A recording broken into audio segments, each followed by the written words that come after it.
You're listening to Bigfoot Society, and I'm Jeremiah Byron. In today's episode, you'll hear from Chris, a listener from the west coast of Oregon, about his spiritual journey with Sasquatch over the years. Stay with us.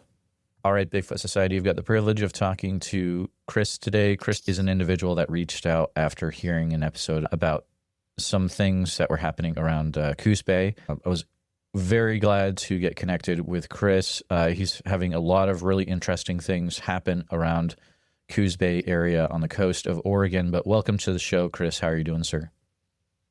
I'm doing great, Jeremiah. Thanks for having me. Chris, I want to make sure that you have the time to share. We were talking a little bit before the show started recording, and there's a lot to go over in this one, so I want to make sure you have the time to share what you've experienced and what you're experiencing now. So, feel free to take us back as far as you need to. As a kid in the 70s, I had all the normal interest in things like that with, In Search Of, and That's Incredible show from, Bionic Man when he fought against Andre the Giant dressed up as Sasquatch, and even Star Wars and Chewbacca and everything like that. Normal 70s kid stuff. A few years later, my grandparents moved from the Bay Area to Willow Creek. And my grandfather was principal of Hoopa schools up there, and then retired superintendent of the Hoopa schools. So I would go visit the gift store, the souvenir store, and I really kind of got more into it at that point. Then, life happened.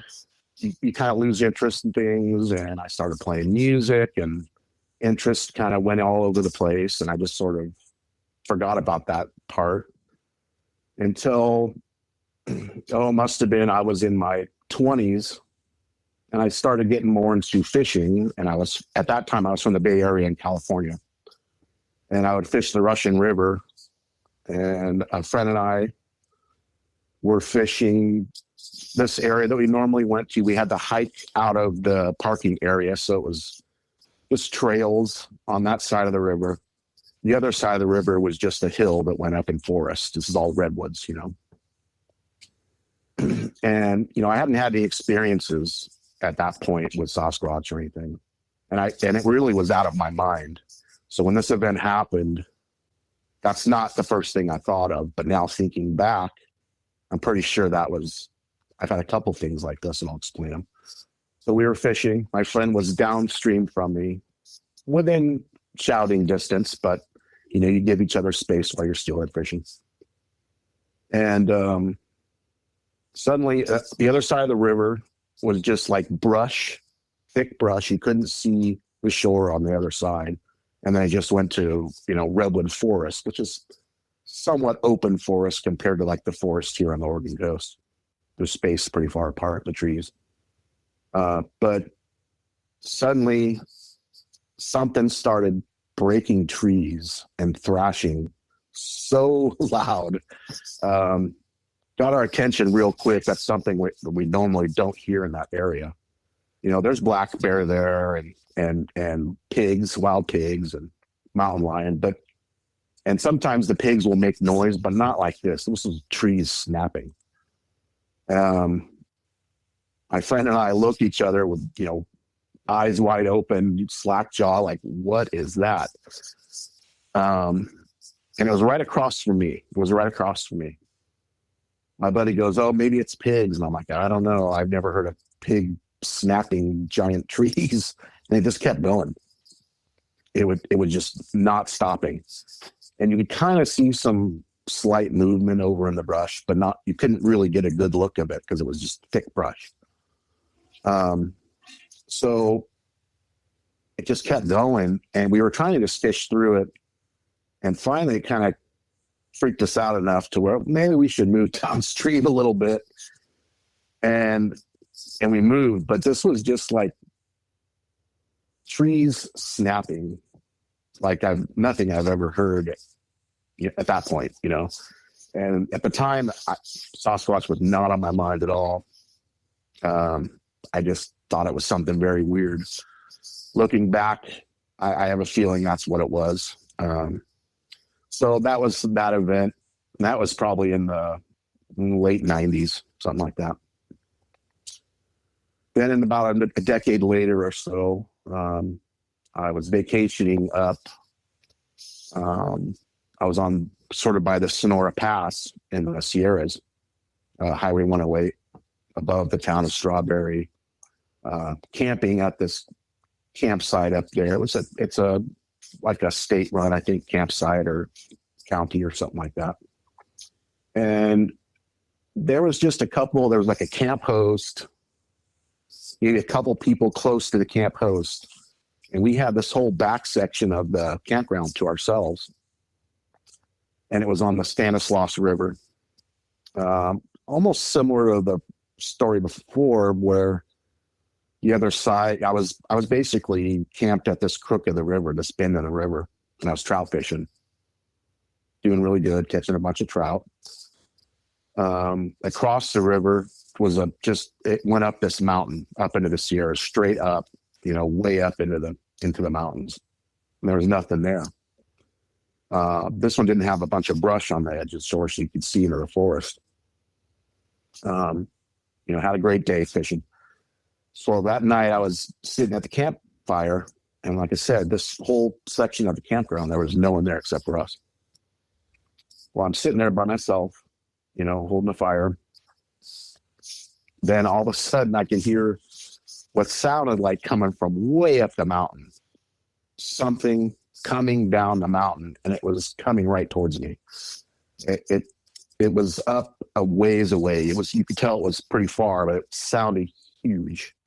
And it was breaking trees as it came, and limbs and snapping and cracking and going through brush. And it was coming right towards me. Like I said, at this time, Sasquatch wasn't really in my paradigm. It was just, I sort of forgot about my interest of it. And I had experienced other things at this time, like UFOs and things like that, but I wasn't really thinking about Sasquatch.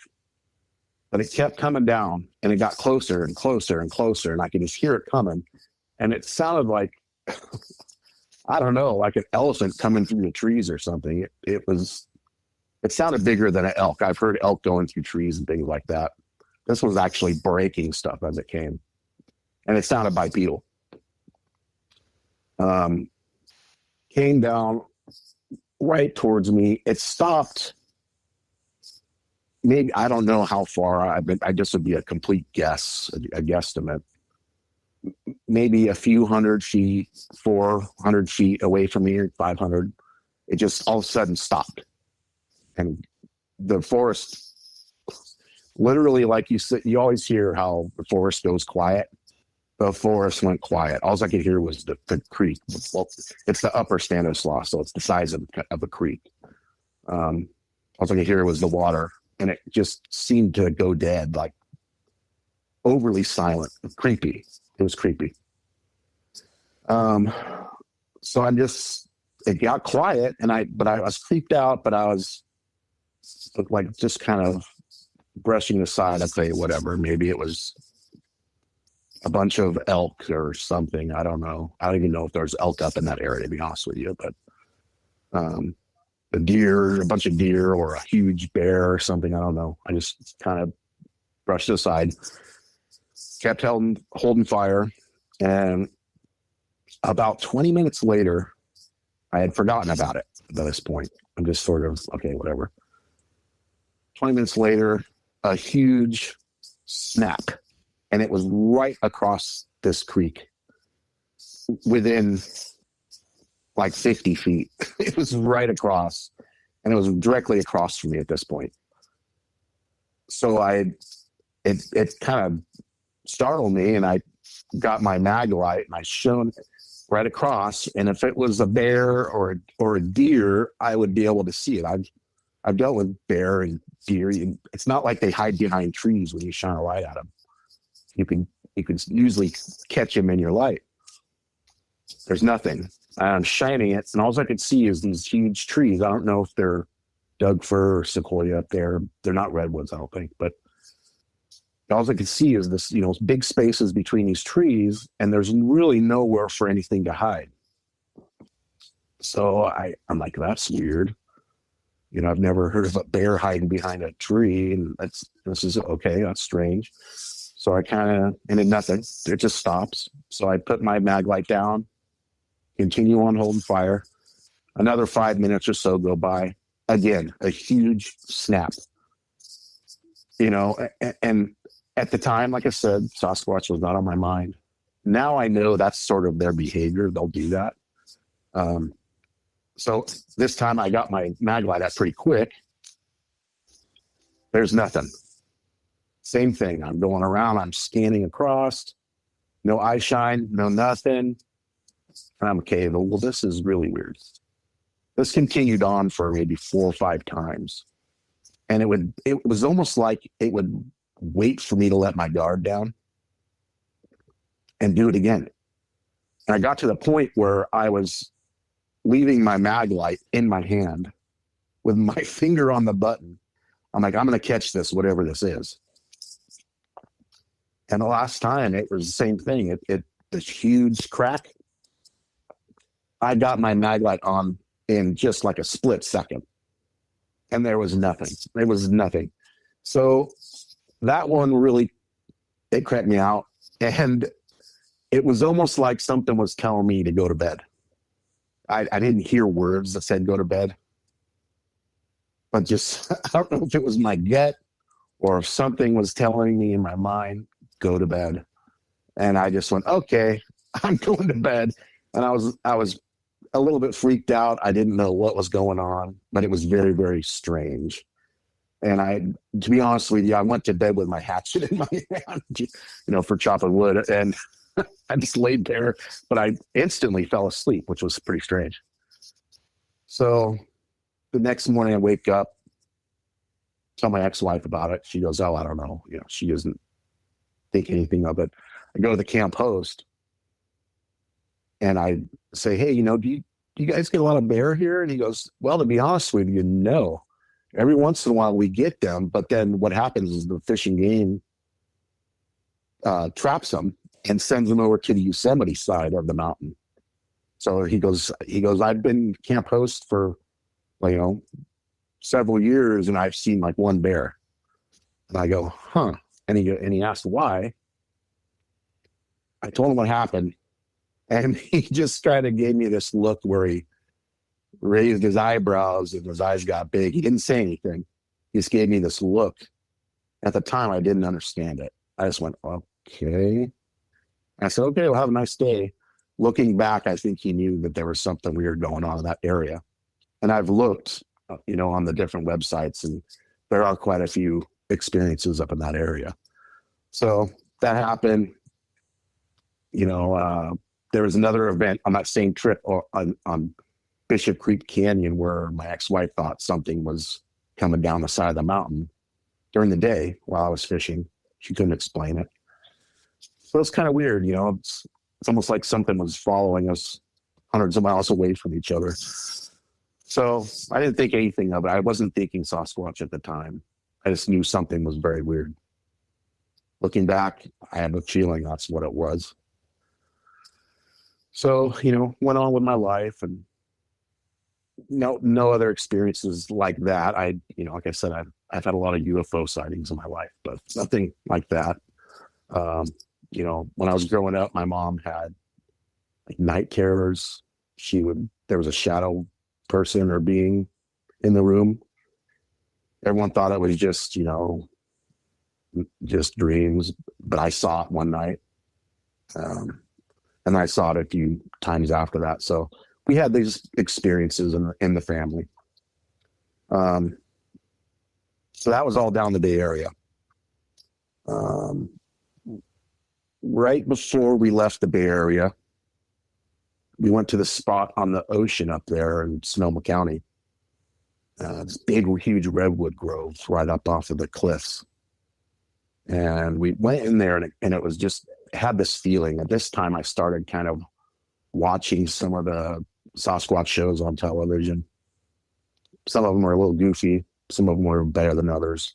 And I was watching things on YouTube and things like that. So I was starting to kind of get an interest in it again. So I went to this area, and we just felt like this area was super quiet and had a weird feeling. My wife, I've been married to for almost 10 years. She, you could say she has some abilities. And she felt something in that area, and I did too, actually. So we left plums and some peanut butter just to see if anything would happen. That was right before we moved up here to the Coos Bay area. We actually left that and didn't go back because we ended up moving so fast during the fires and everything. So we come up here. Nothing really happened at that spot at that time. We move up here, and I'm kind of getting more and more interested in it.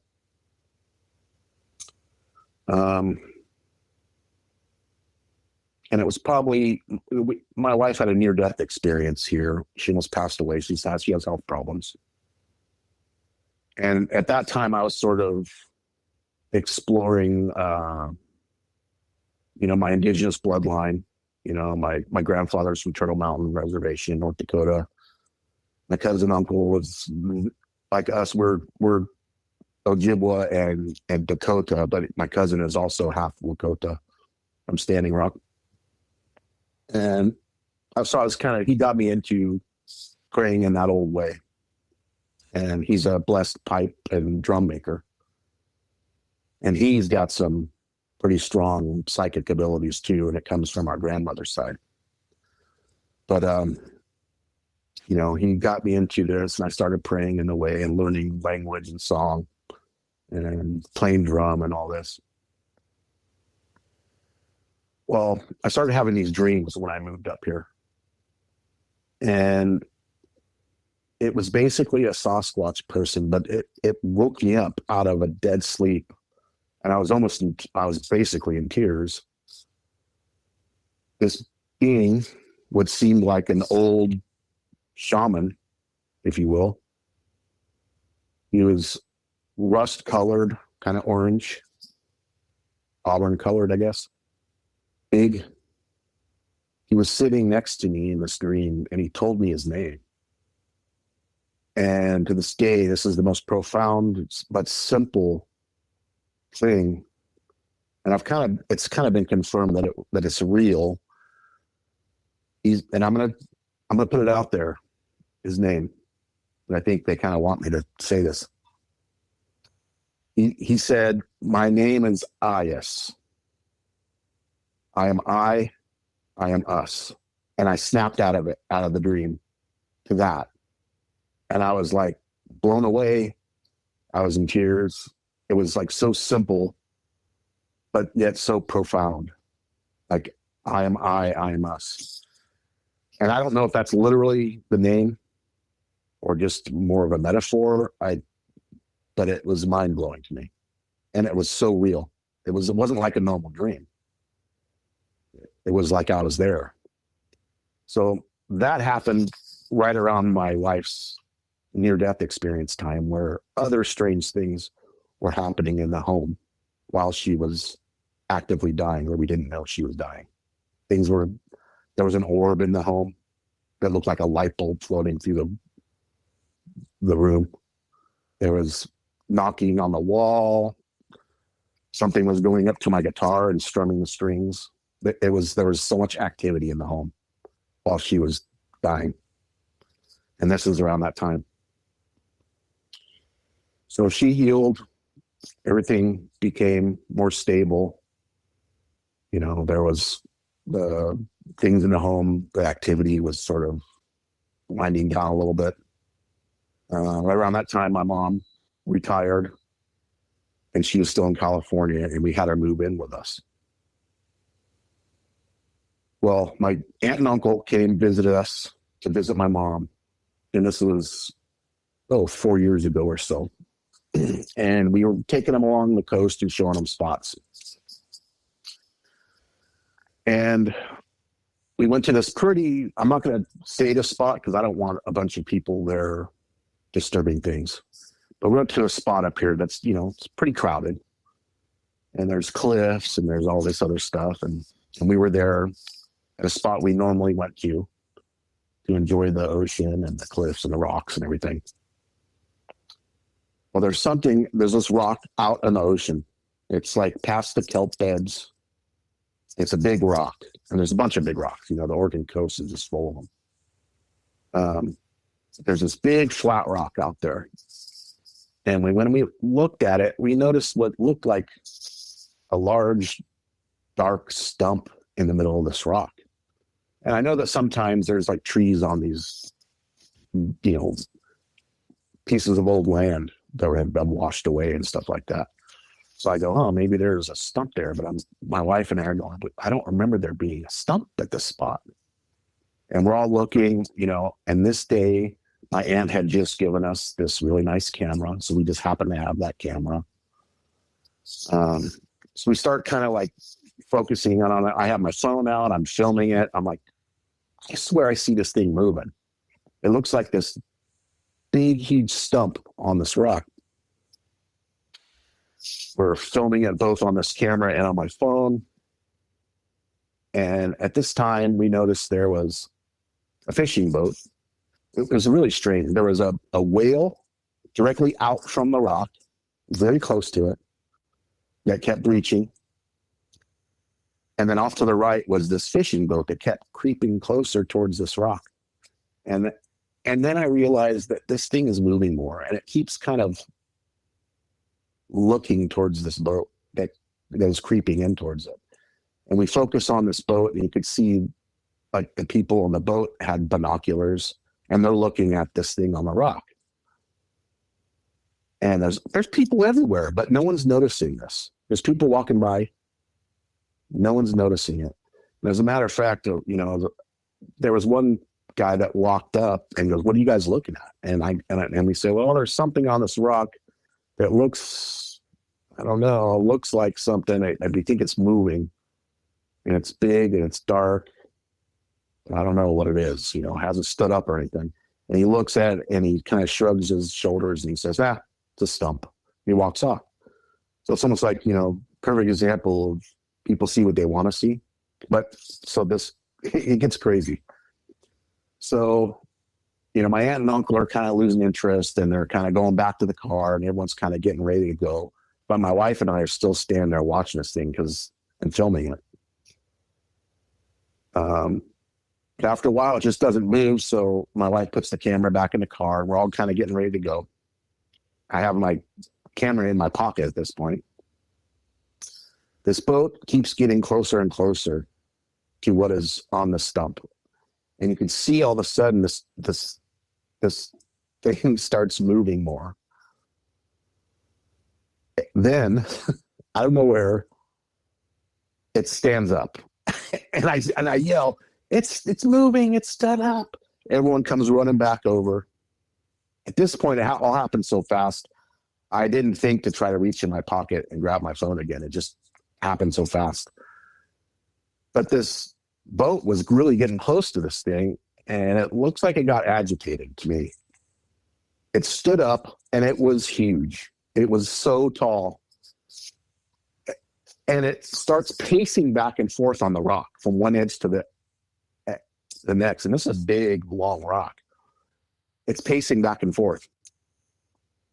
And what I relate that to is there's this, looking back, and I've looked and I've watched this, there's some pretty famous footage that was filmed on a VHS, I think in the 90s.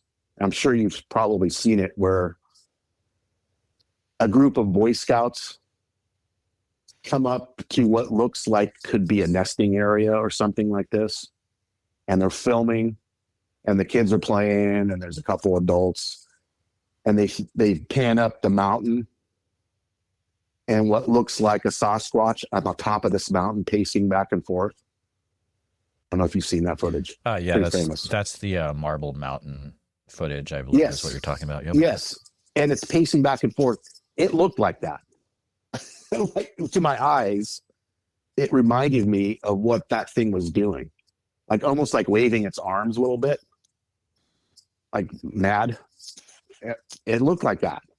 I don't know if that footage is legit or not, but it looked like that. So it did that for a second, paced back and forth, and it was very tall. It didn't look super bulky, but it looked so tall, and it was jet black. Well, it jumps in the water. This is where it gets really weird. It jumps in the water, and this is out in the ocean, past the kelp beds. I don't know how deep this water is there, but it jumped in and it looked like it was standing up in the water. I don't know if it was floating, but it was about chest high in the water. And it goes towards this boat. And it starts pushing water away from it like a motorboat does when it takes off. Literally, the tide is coming in towards it, and it's pushing water off of it as it goes towards this boat. And it starts rushing towards this boat. It then dips under the water towards the boat like it's swimming towards the boat. And the boat just takes off at breakneck speed. The boat takes off south, just instantly goes, takes off, does this huge turn, so it's way farther out in the ocean, and just bolts back north. It was bizarre. This thing, and it just disappeared at that point. And we're standing there like, what did we just watch? And we didn't film it. We're like, but we got it all before that. And you could see there's pictures. I have pictures of it. I've even like sharpened up turned like the definition way up, and you could see an outline. It looks like it barely has a neck. Like it's, like its head goes right into its traps. It looks like it has big shoulders. It looks like it has sort of a cone-shaped head a little bit. Not big time, but you could see it. You could see it almost turn towards this boat. And in these pictures, we have the boat in it too. It was bizarre. Does the picture of the boat have any identifying features like boats sometimes do? I don't know. I'd have to look. Okay. I think it probably not, because of the distance it was from the camera. Right. But you could see that the guys are on the edge of the boat looking at it in these pictures. That's incredible. Wow. It was wild. It was completely wild. And just the timing of how it was just a little bit after I had that crazy dream. And then that happened. And then, my aunt and uncle didn't believe in any of this stuff until this. Now my aunt's like totally into it. And she told her grandsons about it, and they're all hyped about it, and they all want to go check it out. And so that happened. Then we decided around that time they're in this area. This is a pretty well-known area, but there's a lot of deep forest, just right off the road in that area. So we found a spot. We decided, well, let's try I know that the gifting thing seems to work with some people. And it seems like maybe I had this dream for a reason. So we decided to start basically a gifting area. And we found back in this area, the Stump. It was perfect. It was back behind the road, and back at, you could find it if you went back there searching for it, but no one's just going to walk by and see it, kind of thing. Well, we start doing that, and at first there's not much happening except for we'd take pictures of it so we would know exactly where everything was. We noticed things were getting moved around. Some of the first things I left was a piece of pipestone that my cousin uncle had given me, some crystals and a couple marbles, things like that. A little handheld like music device that you could make sounds with. Well, around my 50th birthday, I think it was actually on my 50th birthday, we went, and this was the first day everything was gone, and they had left something in its place. And it was like, okay, that's weird. That's on my birthday. It had been few months when they hadn't really taken anything, they moved stuff. But so on my birthday, everything was gone, and they had left some things there. And some of the things that they have left for us have strangely lined up with people that we would meet in the future. I know it sounds bizarre and weird, but it's true. So one of the things they left was a hand blown glass owl. They had a little cracked wing, but it was placed very carefully next to it. Another thing they left was this, like a brooch in the shape of like this star. It's like cosmetic jewelry or something, but it was covered in dirt, like it had been packed in dirt, but it's like a fake pearl in the middle with rhinestones going out to where the shining parts of the star are. I didn't think anything of it. I just thought, well, that's kind of cool and different. So we kept it. And,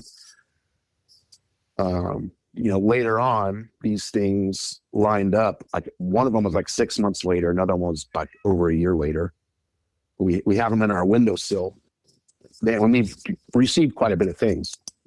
We have a box full of other things, but these things we left out because we felt like they were different from the other things they left us. So the owl lines up with someone we met later. My wife's grandmother had passed away, and she found someone online that made jewelry, and she wanted to have this piece commissioned to memorialize her grandmother. And the day she was coming to drop it off, this lady, I realized that this lady did glass blowing, and that's what this piece was. It was a piece of gold blown glass in the shape of whatever it was. And I went, wait a minute, I had this epiphany. Right when she's pulling up, I went, could you think she made this owl? And my wife's like, no way. I'm like, we should ask just in case. Well, she's in here, and she, giving the jewelry to my wife. And we said, hey, can we ask you something? You didn't happen to make this, did you? And I pick it up. And she goes, yeah, did you get it at the shop downtown? And, well, no, we found it in the forest. We didn't want to tell her right away where we found it and how we got it. And she went, what, in the forest? And we're like, yeah. So now we're friends with this person. Come to find out, and she knows now the story, and it's lining up with her too, because she does all this sort of macabre art oddities, and she does blown glass, and she has a taxidermy and things like that. Well, for a couple years now, at her house, way out in the forest, something has been leaving completely cleaned, bleached animal bones lined up on her front porch for a couple of years now. And she uses them for her oddity artwork that she sells at like fairs and things like that. So that was one of the connections, and I thought that was pretty strange. I'm like, wow, okay. So, and I've heard of these things before happening like this. It's a little bit more on the what you call the woo-woo side, but to me, a couple things. I think that's just sort of undiscovered science that we're not really quite aware of yet. But it's also what indigenous people all across the world have been talking about for years and years and years. It's all part of what they know. It's just part of nature and part of science. It's just a different side of it than just the physical. So I think these things are connected, and it's there's something to do with consciousness, I believe, with all these different things. But that's just my opinion and from my experiences. So the other thing, the little star brooch, about a year later, my mom was having health issues, and I caregave for both my mother and my mom. I had to retire being a butcher for years to do these things. But it was becoming a lot at that time because they were both so sick. So we had a caregiver from an outside company come in to help with my mom, you know, and she's actually half Yurok from almost down by, you know, Willow Creek area, more west though, but she lives up here. And, you know, she'd been coming for a couple months, and we had sort of talked to her about reconnecting with that part of her life and her family. And we got her to do it. She was writing letters to her dad and all these things, and she was feeling better about her life because of that. I said, you know, it's important, you know, it's important to remember who you are and explore who you are, especially if it's, you know, the indigenous side. A lot of these indigenous family, you go back just a couple of generations because of assimilation and things. You don't even know the real history of that part of the family. Like on the family tree, it just stops where basically that part of the family tree a lot of times starts where they are assimilated when they started going to Indian school and all this. So I said, it's important, you know, and she did it. And well, she shows up one day wearing this ring, and it's an exact replica of this brooch. And I'm like, whoa, okay. And we even got a picture of it. And I said, okay, this is for you. I go, now I know why they gave this to me. This is for you. And she went, wait a minute. She goes, something told me to wear this ring today. I don't know what it was. She goes, I never wear this ring, but something told me to wear it to your house. I go, well, this is why. I said, it's yours. This is a gift from the hairy folk to you. And she was like blown away. And I'm like, okay, it makes sense now why they gave us that. So there's these connections that happen later on. And it's just wild stuff. And, you know, there's been other things that have been very strange too. Another connection with my wife's grandmother. We had this yard statue that had an angel on it, and on the base of it was a bunch of different crystals, especially quartz crystals, lined up, different quartz crystals that were embedded in the base, sort of like a cement kind of deal. One of the days that we were coming back from our gifting area, my wife brings up, you know, it's kind of weird that statue disappeared in the way it did from our yard. And I went, wait, what? And she goes, yeah, you know, we brought it with us from California. And I'd kind of forgotten about it because there was just so much happening with my wife's health issues and everything.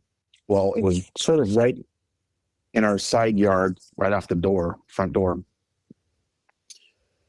And I think at the time when she told me about it, you know, because we were from California and there was a lot of issues with crime down there. And I just assumed that someone stole it. But she goes, no, it disappeared piece by piece. I go, what do you mean? She goes, first it was like the top part of this statue disappeared. Then the whole angel disappeared, and it was just the base left with the crystals. Then piece by piece, the crystals disappeared out of the base. And I went, what? And she goes, yeah, then one day just the base was gone. And I go, well, that's weird.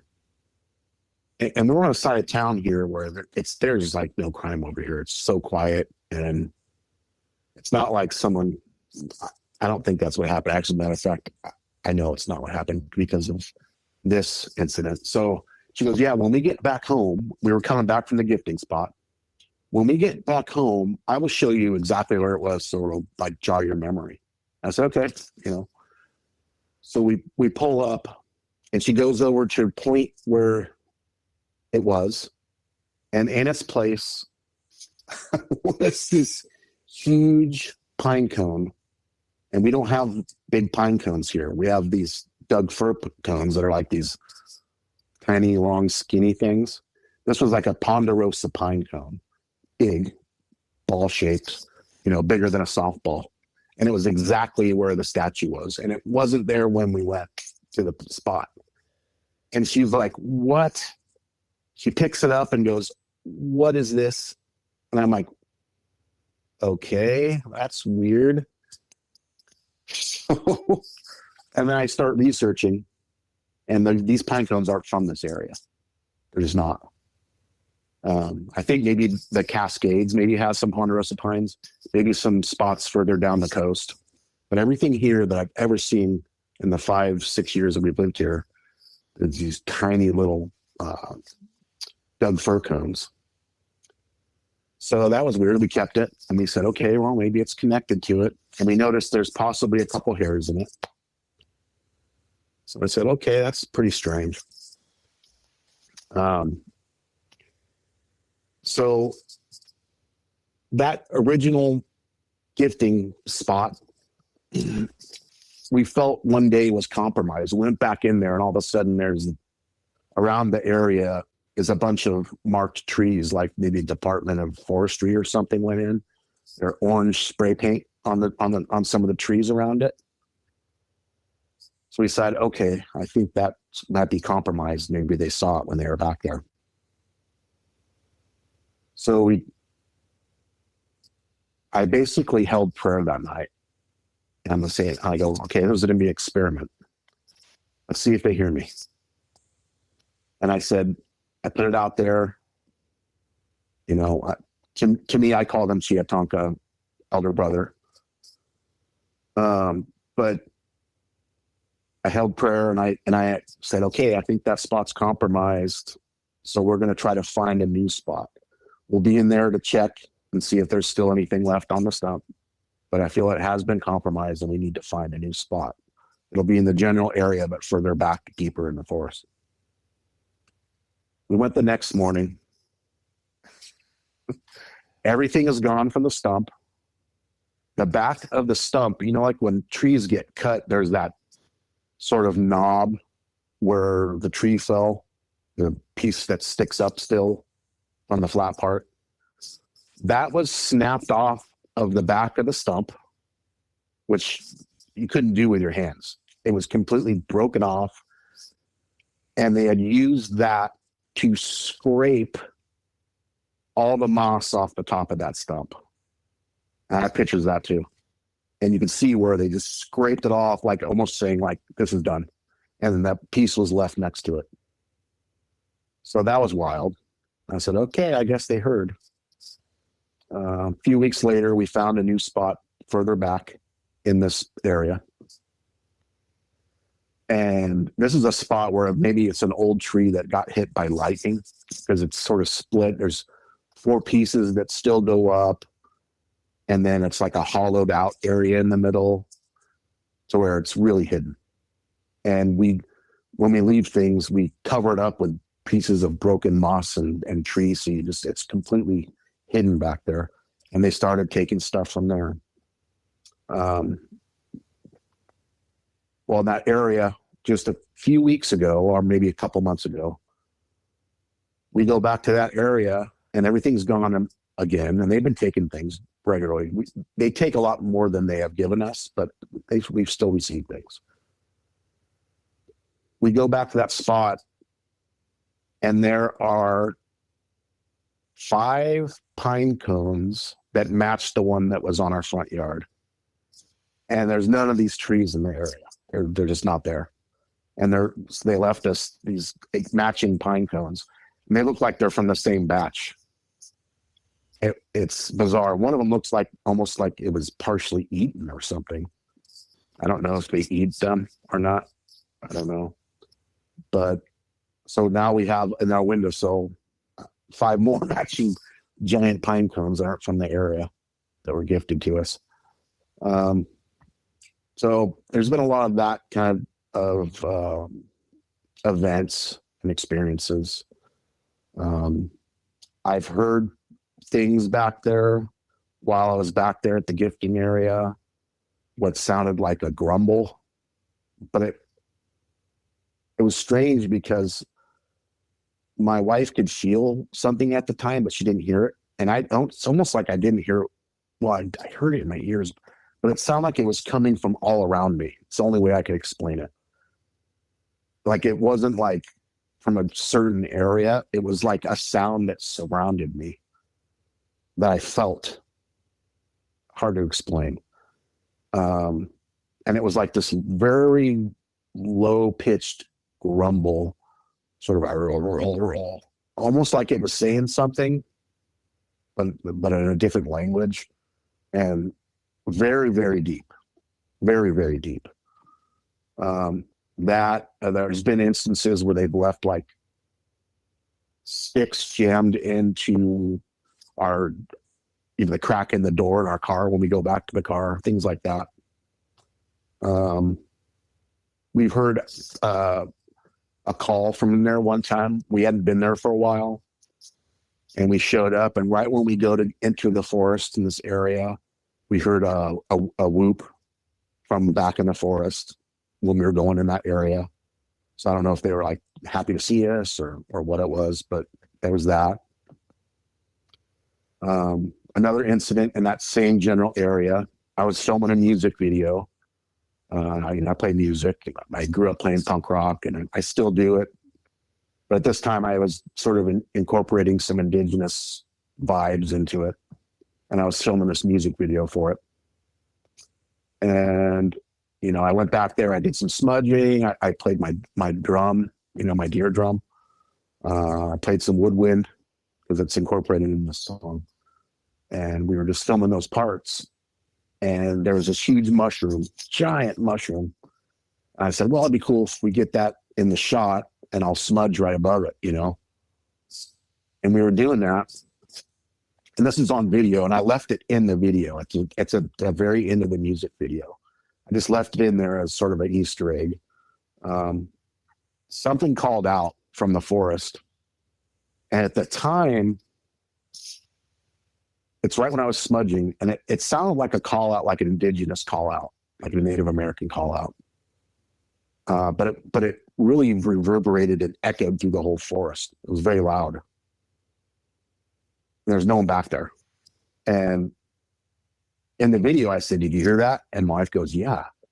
I said, it sounded native, like a native. She goes, it kind of did. But now I'm thinking about it, it just was so loud. I think it might have been one of them, sort of, because I consider them, they have clans and tribes, I believe. I think they're just, they live in that old way, like indigenous people did before Europeans came, but even older. Maybe they taught indigenous people things. I don't know. I've heard stories where they used to hold fires together and hold ceremony and things like this. And I've heard stories where, actually, I think on your show, I think I heard someone talking about when they hold ceremony, they show up. And I've heard these things in other places. 100%. It just came up yesterday. The episode's not out yet. It's very, very interesting. Yeah. And so I think there's a connection to the indigenous part too. And it seems like, and I've heard other stories from this area. There's other things that have happened. I told this story about the rock to the lady at the grocery store that we chat with sometimes. And she told me a story of one of these logging areas where there's a logging camp, and somebody stays there overnight to make sure that the equipment doesn't get, ripped off or anything like that. Well, she had an experience where all of a sudden there's all these, they're basically yelling, throwing things at the trailer all night long, rocking the trailer, hitting the side of it. She's scared. Before that, she didn't believe in those kind of things. It scared her, scary thing. They're powerful beings. Sounds like maybe they were mad at the logging. Happened all night long until it got light out and it stopped. She finally realizes they're gone. She goes out her front door of this trailer, and outside of the trailer, all the way surrounding the trailer, are all these sticks, broken sticks stuck into the ground. And that's something that I don't know if that's a normal thing for them, but it is here. I always can tell when they're in an area because you'll see these sticks stuck into the ground everywhere. It's a thing that they do here. I've even seen them, this is pretty wild, like these stumps, that, like where they had cut trees down a long time ago. I saw one where it was like this huge limb that was jammed down so hard with force into the stump. Like something with so much force drove it down into the stump. So there's this stump, and then sticking up in the wood of the stump is another limb sticking straight up. I've seen that. I've seen something similar up by the Umpqua River, a spot we stop at normally up there. The strange piles of rocks that are in very peculiar patterns, and another stump up in that area where there's a bunch of little sticks stuck into the top of this stump. I've even seen what looks like writing on an area by I think it's by the Stanislaus River. There's like this one little area where there's like some sort of electrical panel or something like that that's sort of just next to the river. And there was all these what look like glyphs next to it. You'll see those up here too, a lot of what looks like glyphs. And then there's these glyphs and piles of stones that were on top of this panel. And then what looked like some of them was taking a stick and like writing something on. It didn't look like English. It looked like symbols. I've seen that. Recently, we started another gifting area to the north of us. The other one's to the south. This one's to the north. It's at the end of this road that turns into a logging road. Nothing up there, just mountains. And it's sort of more up inside, inland a little bit, not right on the coast. And found this old logging road that's sort of overgrown, that hasn't been used in years. And walked up it, found this big giant boulder next to this creek. And on the other side of this boulder were these two sort of flat rocks that were leaned up against. Well, one was leaned up against the back of this boulder and one was down. I said, well, that might be a good area. I'll use those little flat rocks. I'll leave something on the back side of this boulder and put the flat rocks right up against it. You would never think, I mean, no one's back there anyway, but you would just walk by this huge boulder and not look on the other side. You'd have to think to look back there. I went back in just a few days after leaving a couple gifts. And as soon as I walked back up to it, the one flat rock that was down, not leaned up against the boulder, was back to its original spot. And I went, oh, okay. Very just in the exact spot that I found it originally.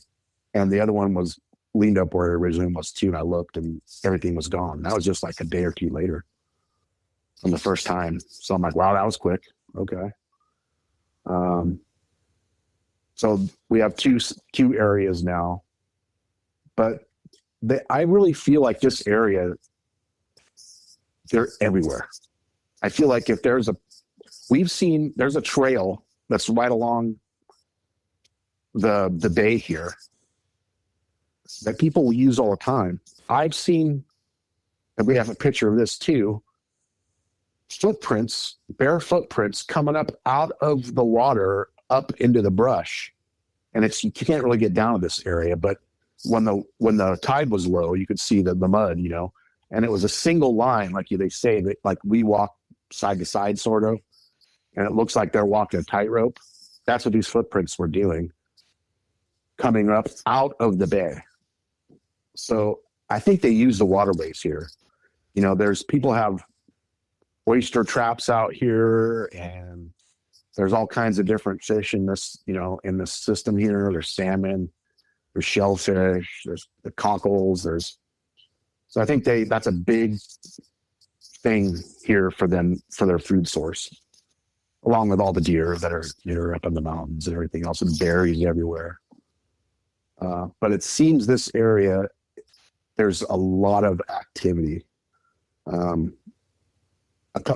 few months ago, right before winter time, it was in fall, we have another friend who was my wife's mentor when she first started going into her abilities. Let's basically say this lady was sort of teaching her, and this, she's, I think, Apache, half or quarter Apache, but she's down in Southern California. She called up my wife and said, and she doesn't really so much believe in Sasquatch, but something was coming to her. And this lady is extremely gifted. She's worked with police departments down there and everything for crime. Extremely gifted. She told my wife to tell me that they are waiting for me to go camping by myself out there. And I said, oh, okay. My wife tells me, and I go, well, that's going to be kind of weird. But I was like, okay, if that's what they want, I believe that this what she's saying. So I went out and I camped for a few days in this private camping area that sort of backs up to the coastal range, sort of right up from the ocean a little bit, but it's right where the foothills of the coastal range start. And it's a private campground. And this was the time of year where there was only one other person in this whole big camping area.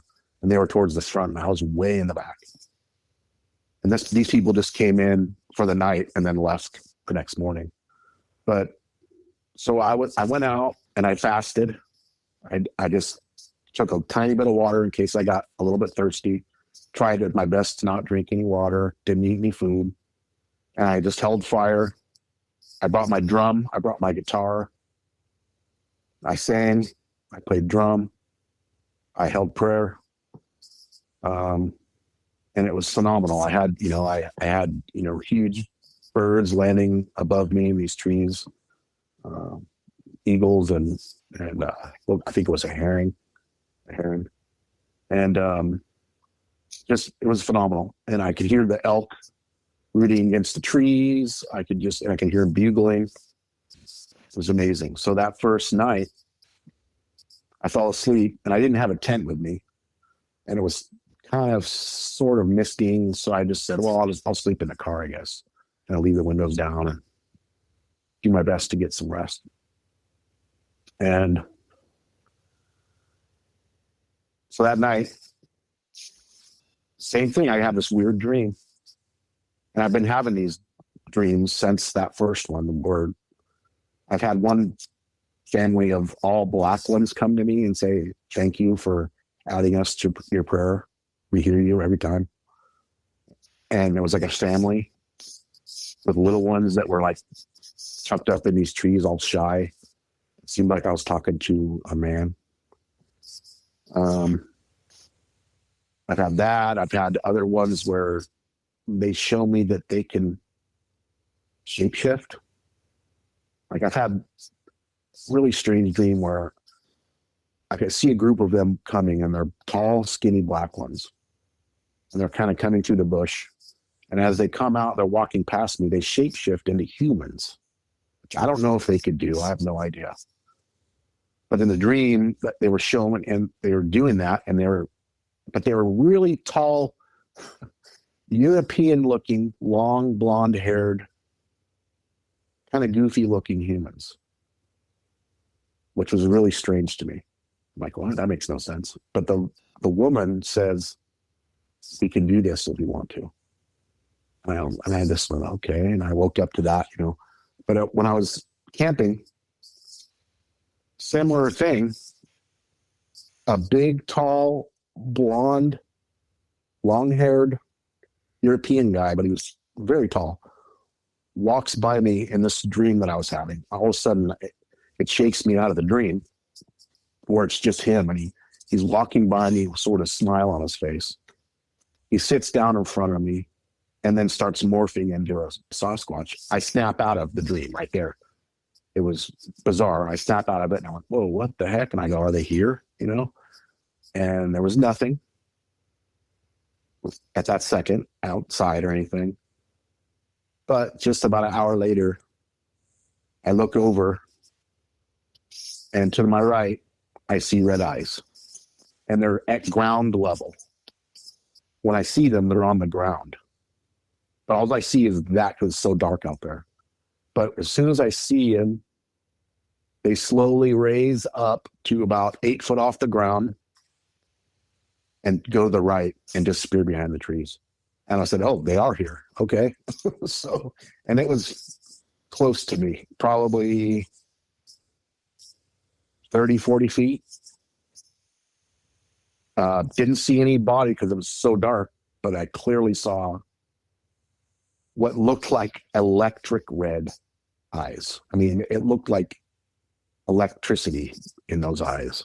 So, like electric looking, like nothing in nature. It was strange. And I've heard that, that they can have that. Well, I saw it with my own eyes. So have that experience. The next night, nothing happened. It rained all night. But yeah, they were there. They were there. I tried to leave gifts for them that night. They didn't take anything. No movement on that. But I had that strange dream and I saw their eyes. So, and it's all in this general area, all in Coos County. Whether it's south or east or north of Coos Bay itself, but it's in Coos County. I don't know if you've seen what's the movie documentary, Flash to Beauty, Paranormal Bigfoot. Oh, absolutely. So the story of the guys that saw, they were in by Coquille, outside of Coquille. They were going to work and they saw one on the side of the road that turned into an orange, first a ball and then a square and then shot off. I know exactly that area. Wow. I triangulated that area because they said it was right by this campground outside this area. I actually matched up. I found it on Google Earth. I go, oh yeah, okay, I know that spot. So that's right over the hill from us. It's literally, we've driven out in that area, and we've seen all kinds of evidence of their broken trees and sticks stuck in the ground. That's just, all's over the hill from us. So that's all in this area too. There's a lot of activity out here. It's absolutely fascinating. I mean, first, thank you for sharing some really, really personal things that you've experienced over the years regarding this. Thanks for letting me get it off my chest. I have not shared this with anyone except for close family and a couple friends. But I think it was time for me to share. They kind of put that into me that it's time to share. I feel like they're reaching out to certain people that are ready for it, I guess. I don't know. But it seems to be happening. That is something that I hear every once in a while on this show. And I don't know if I've ever mentioned it publicly, but there are certain times when people that I've talked to, sometimes with a Native American background, I'll be like, why did you reach out to me? And they're like, well, because the spirits told me to. And that does happen with psychic people as well. Of course, they're referring to different things, but it pretty much something is saying that, and this is just hypothetical, but something is saying for certain people to reach out. Now is the time. And things are happening. Very interesting. I think that they want people to talk about these things now. It's gotten to a point, I guess, with whatever's happening in the world. And, I think that the forest and the lands and the waters, I think they're wanting to spread awareness about how important these things are, and that we're just an extension of the earth, and we're basically the earth's children, and I believe I believe they have spirituality. And it seems like much deeper than we do. But that's just kind of the feeling that I'm getting. And I do believe there's some sort of connection to consciousness with all of these things. Along with my UFO experiences, I've had wild UFO experiences. They've been right over me. And there was a time when my mom was real sick a couple of years ago that it was like every night, every other night they were out here. Kind of reminded me of like what's happening with Chris Bledsoe. They were here all the time. And that's kind of why I started putting my music out by myself. You know, I was in punk bands and stuff in California, and I'd kind of given up on it because of my wife's health and everything. And I had an experience where I was out walking the dog and there was a light above me, right above me. And at that time I had seen so much, it didn't startle me. I actually pointed at it and said, "Gotcha." And as I did that, it disappeared, like it was almost playing with me. But as I was walking in, I almost caught myself talking to myself under my breath saying, "Okay, I will put my music out. I will do it. I just have to figure out the technology behind it. I have to start from scratch. I will do it. I promise." And I went, "Wait a minute, who am I talking to?" I got this download to do it. Since then, I've recorded and produced 300 songs. And that was just like 3 years ago. So it's, there's strange things in this world that, you know, a lot of people think are woo and this and that. I think it's just part of nature and part of science. Yeah, absolutely. And, I think maybe we'll get to the point where that term isn't even brought up anymore because it's just I hope so ingrained. There's no apology needed for it anymore, right? And to me, it's almost like a derogatory term that to make people think, I don't want to say that because I don't look crazy. At this point, who cares? Whatever, I know my experiences. My family's been with me. I've had friends with me that have experienced it. I'm not worried about it. Absolutely. There's probably a few listeners that are wanting me to ask if you still have the film that was taken of what was on the rock by the ocean. Yeah, it was digital, but I have both from the camera, which is better quality, and my phone. Now, like I said, we didn't get it when it jumped off, but I have it before, and I could probably send you a couple copies, just so you can take a look at it yourself. And I'll just maybe I'll do a screenshot because I don't want the location getting out. Yeah, absolutely. And that's a great thing off the side for everyone to hear. When you send video and photos and stuff regarding this, make sure the location is off. iPhones make it really easy to not include location, but just keep in mind you're sending where it was taken whenever you send the photos and the videos. Exactly. And that's why I'm like, I don't, I'll figure out a way to either, I don't know if I could go on my camera and turn that off, or if I just do a screenshot of the picture. I don't know. But I could send you copies of that. And especially the close-ups that I took, and I turned the saturation up and I think the definition or whatever it was, you can really get a good sense of the shape of it. And it was obvious that's what it is. But I didn't even need to do that because I saw what happened afterwards. But it's very interesting. And you can see in the picture the boat next to it. And I'm not sure, you might even be able to see the whale breaching in one of them. But that was sort of further out. And that's another thing. It was like, was this Sasquatch? And I call them people myself. I think they're just a type of people. Was this Sasquatch person watching this whale? Was it communicating with this whale? Because it seemed to be facing it, sitting there facing this whale. Interesting. So that was another strange thing about it. But I could send you pictures of that. I could send you pictures from the gifting area and the things they left us, all that stuff. Yeah, anything that you would be able to send over, I'd love to take a look at it. Absolutely. Yeah.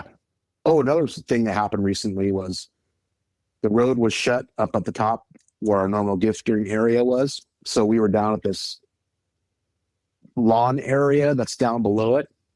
And we noticed this big spot in the lawn that had been dug up. And there was no claw marks in this. It looked like something was digging with its hands.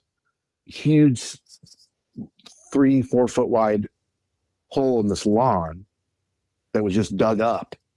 And like I said, you couldn't see any claw marks. Like it wasn't you think if it was a bear, you'd be able to see that. So we were walking up away from it. And on this trail, it was real muddy. It was right after the storms. We saw a single print. I'm a size 12, and it was probably 2 inches longer than my foot. No tread from a shoe. You could kind of see toes in it. And it was walking away from that area. And then another 15 or 20 feet, they're thrown aside on this trail was a mole that had been split in half and looked like its guts were sucked out. And it was just, the body was discarded there. Oh, dear. So I think it was digging for that mole, had itself a snack as it was walking away, and then sucked the guts and left the rest of the body down. Mm-hmm. So it seemed like that was, and I've seen other prints down in that area too. I have pictures of those too. Wow. Oh my goodness. It's an active area. It's an active area. It definitely sounds like it. And this is a thing. We'll just, if we can leave it in, we'll leave it in. But so I know you're going by first name only for this, which is great. A lot of people do. Mm-hmm. I'm sure there's a few listeners that were like, man, I wish I could listen to his music, which does put you in an interesting situation. Yeah. Is that anything where you can share your music without giving away who you are, or I don't know. Yeah, you could go to, I have a YouTube. Okay. It's Son of Snake is the name of the band. Okay. So it's son_of_snake on YouTube. And I have probably a couple hundred songs up there. You know, originally when I first started recording up here, you can hear how it's kind of rough sounding, and it's gotten better as it's gone along, just because I'm learning the ropes of home recording. You know, I used to, all the bands I was in before, I was in a band called Snag. I was in a band called Flesh Gordo. A bunch of bands from the 80s, Backstab and everything.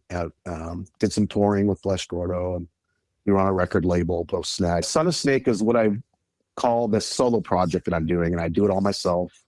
Guitar, bass, vocals, program the drums. I don't have a drum set, but that name is an ode to an ancestral grandfather of mine from the Dakota Nation, and he was I don't know if you heard the town Wabasha, Minnesota. Sure, yeah.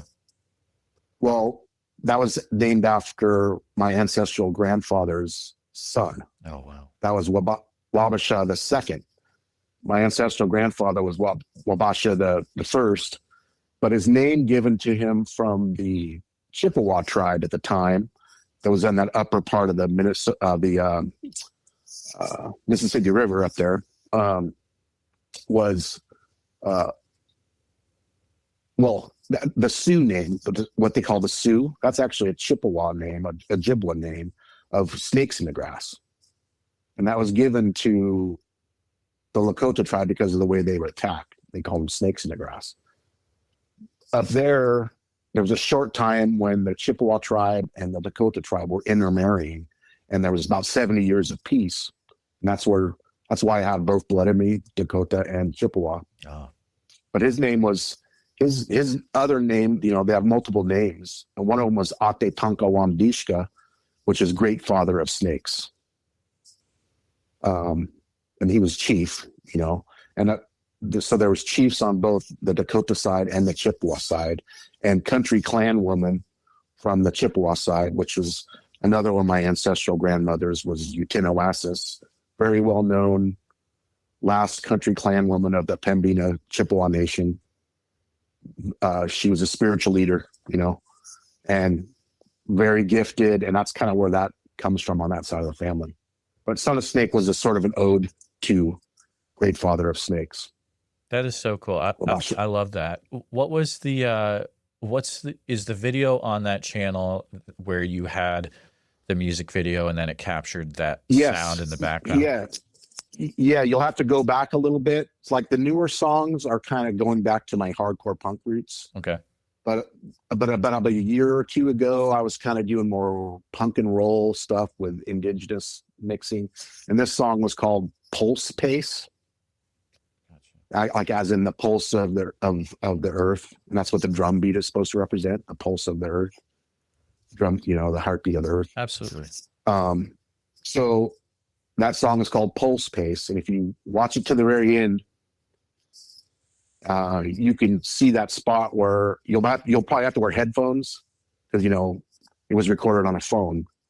So it doesn't do justice to what we heard with our ears, but you can hear it. It's basically, the song kind of ends and I'm smudging over this mushroom. And I have this tattoo on my thumb, and it's right when my wife says, "Oh, I can see your fishhook tattoo on your thumb." Right when she says that, there's a call that goes, "Wah!" in the background. And you'll have to probably wear headphones or turn it way up. You can hear it on there. I left it on there as an Easter egg. Didn't really tell anybody, you know, but I guess now people will know. That's awesome. I can't wait to check it out. I'm sure I recommend everyone else go check it out too. But Chris, it has been such a fascinating conversation with you. I mean, being able to listen to everything you've experienced and that you're continuing to experience. And thank you so much for taking the time to come on the show and to share what you've experienced. It's extremely insightful. Well, I appreciate you having me on, and it was good to get these things off my chest, and I think it was time. And it's necessary. I think that if people are having these experiences, they should be talking about them at this point. The world needs it. It needs some healing. Thanks for listening to Bigfoot Society, and also a special thanks to Chris from the west coast of Oregon, whose episode really takes us through an incredible spiritual journey. If you've had a Bigfoot encounter yourself you'd like to share, now is the time. You can reach out to me through the email bigfootsociety@gmail.com. I'd love to talk to you. And also, if you have a minute, please rate the show a 5-star positive review on Apple Podcasts, Spotify, wherever you're listening. Please share this episode or your favorite episode with a friend, as that's what really helps grow the show. And thanks again for being part of the Bigfoot Society. Until next time, keep your eyes open, trust your gut, and never stop asking what else might be out there, and see you in the woods.